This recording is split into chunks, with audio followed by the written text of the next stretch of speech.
राम सहित चारों भाइयों का जन्म। चैत्र का पवित्र महीना था।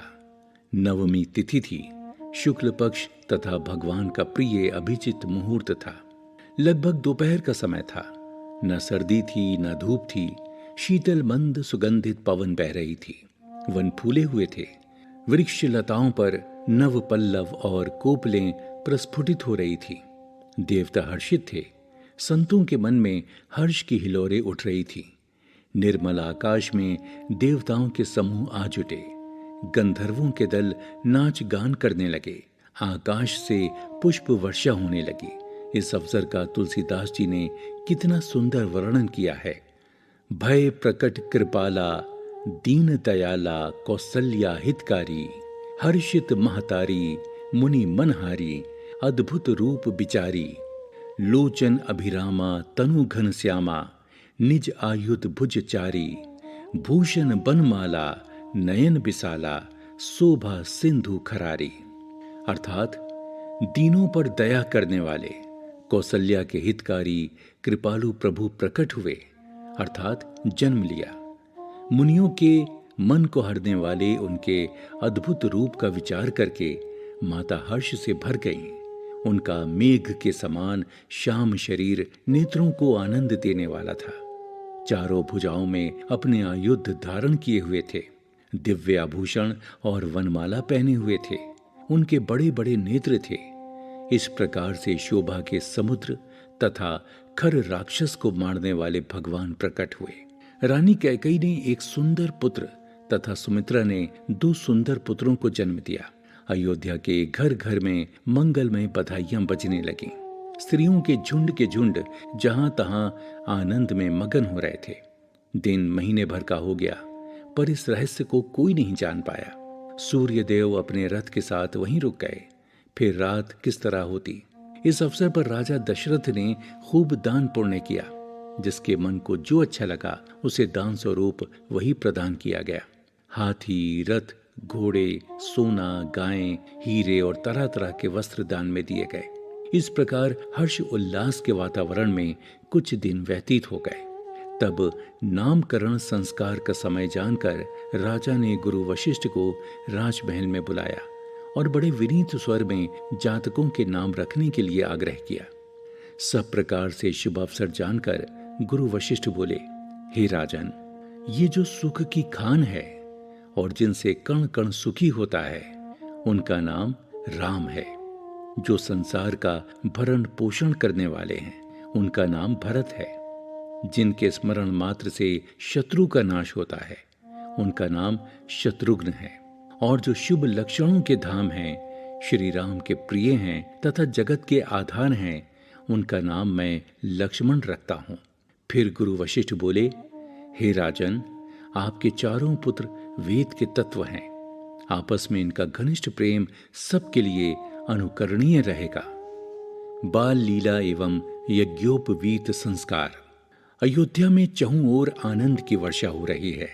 बाल रूप चारों भाई अयोध्या के महल में नाना प्रकार की बाल लीलाएं करते हैं।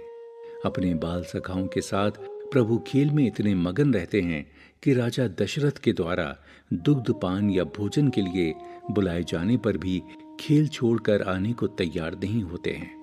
राजा बार बार आग्रह करते हैं, फिर मनपसंद चीजें देने का लालच देते हैं। कौशल्या सहित सभी रानियां इन बच्चों के अजब गजब कौतुक देख देख कर निहाल हुई जाती हैं। पुरवासी भी नित्य सुबह शाम बालकों की एक झलक पाने के लिए राजा प्रसाद के द्वारों पर खड़े टकटकी लगाए रहते हैं। बाल सखाओं के साथ प्रभु राम का रूठना मनाना चलता है। 3 लोक के स्वामी खेल खेल में सखाओं की सवारी बनते हैं। माताएं उन्हें पकड़ने के लिए आगे बढ़ती हैं तो वो बल खाकर दूसरी ओर दौड़ जाते हैं और माताओं को खूब छकाते हैं।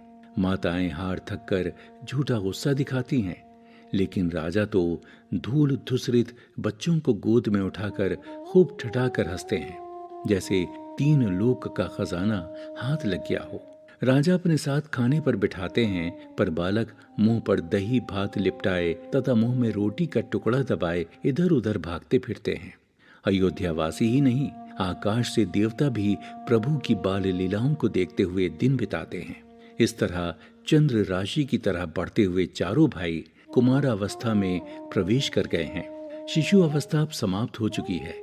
गुरु वशिष्ठ के राजा को सुझाव दिया कि अब चारों कुमारों का यज्ञोपवीत संस्कार हो जाना चाहिए।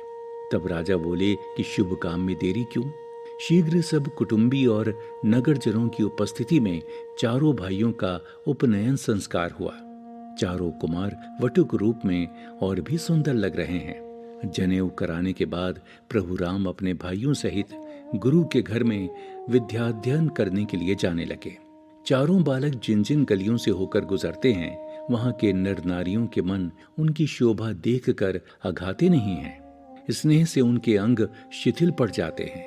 अब राजा दशरथ से ज्यादा सुखी संसार में कोई नहीं था। अवधपुरी के स्त्री पुरुष, बूढ़े और बालक सभी को कृपालु श्री राम जी प्राणों से भी बढ़कर प्रिय थे। रघुनाथ जी प्रातःकाल उठकर अपने माता पिता के चरणों में सिर नवाते थे तथा गुरु को दंडवत करते थे। कैकेयी के 2 वरदान की कथा। कौसल्या राजा दशरथ की पटरानी थीं। सौमित्र की राजकुमारी सुमित्रा तथा कैकेयी देश की राजकुमारी कैकेयी से भी उनका विवाह हुआ। यद्यपि राजा तीनों से अगाध प्रेम करते थे, परंतु छोटी रानी कैकेयी से उन्हें कुछ ज्यादा ही अनुराग था। कैकेयी की प्रीति भी बड़ी अटूट थी। वो राजा को पल भर के लिए भी अकेला नहीं छोड़ती थी। इसी तरह सुखपूर्वक दिन व्यतीत हो रहे थे। एक बार राक्षसों ने एकत्र होकर देवताओं पर आक्रमण कर दिया। इस देवासुर संग्राम में शक्तिशाली और मायावी राक्षसों के समक्ष इंद्र आदि देवताओं का प्रभाव क्षीण पड़ गया। देवताओं को अपनी पराजय का आभास होने लगा था। ऐसी विषम परिस्थिति में देवराज इंद्र अन्य देवताओं के साथ ब्रह्मा जी की शरण में गए और उनसे सहायता की प्रार्थना की। तब ब्रह्मा जी बोले, देवेंद्र, आपको इस स्थिति से केवल परमवीर और प्रतापी राजा दशरथ ही बचा सकते हैं। उनके कुशल नेतृत्व में देवता अवश्य ही असुरों को पराजित कर देंगे। इंद्र उसी समय राजा दशरथ के समक्ष उपस्थित हुए और प्रार्थना करते हुए बोले, हे राजन, सृष्टि पर आज घोर संकट घिराया है। राक्षसों ने स्वर्ग पर आक्रमण कर यहाँ की संपूर्ण व्यवस्थाओं को नष्ट भ्रष्ट कर दिया है। देवताओं की शक्ति भी उनके समक्ष क्षीण हो रही है। आपके अतिरिक्त कोई भी उनका संहार करने में समर्थ नहीं है। इसलिए हे रघुकुल नंदन, सृष्टि के कल्याण हेतु आप युद्ध में हमें अपना नेतृत्व प्रदान करें। दशरथ ने इंद्र की प्रार्थना स्वीकार कर ली और चतुरंगिणी सेना लेकर देवताओं की ओर से युद्ध करने लगे। इस युद्ध में कैकेयी भी उनके साथ थी। परम पराक्रमी दशरथ ने युद्ध में राक्षसों के दांत खट्टे कर दिए। उनके बाणों से राक्षस वृक्ष की भांति कट कट कर रणभूमि में गिरने लगे। तभी सहसा दशरथ के रथ की धुरी पर एक बाण आकर लगा और धुरी टूट गई। रथ लहराने लगा। उसका पहिया किसी भी समय बाहर निकल सकता था। ऐसे समय में दशरथ के साथ बैठी रानी कैकेयी ने अपनी उंगली धुरी के स्थान पर फंसा दी। पहिया अपने स्थान पर जाकर पुनः स्थिर हो गया। इस प्रकार कैकेयी ने राजा दशरथ की रक्षा की। दूसरे दिन राक्षसों ने पुनः पूरे वेग से दशरथ पर आक्रमण किया। दशरथ ने उनके प्रत्येक वार का प्रत्युत्तर दिया, लेकिन राक्षसों ने उनके सारथी को मार डाला। दशरथ का रथ राक्षसों की सेना के बीच घिर गया। ऐसी विकट समय में कैकेयी रथ में सारथी के स्थान पर आ बैठी और कुशलता पूर्वक रथ चलाते हुए दशरथ को राक्षसों के घेरे से बाहर निकाल लाई। तदनंतर दशरथ ने दिव्यास्त्रों का प्रयोग किया। राक्षसों की सेना में हाहाकार मच गया।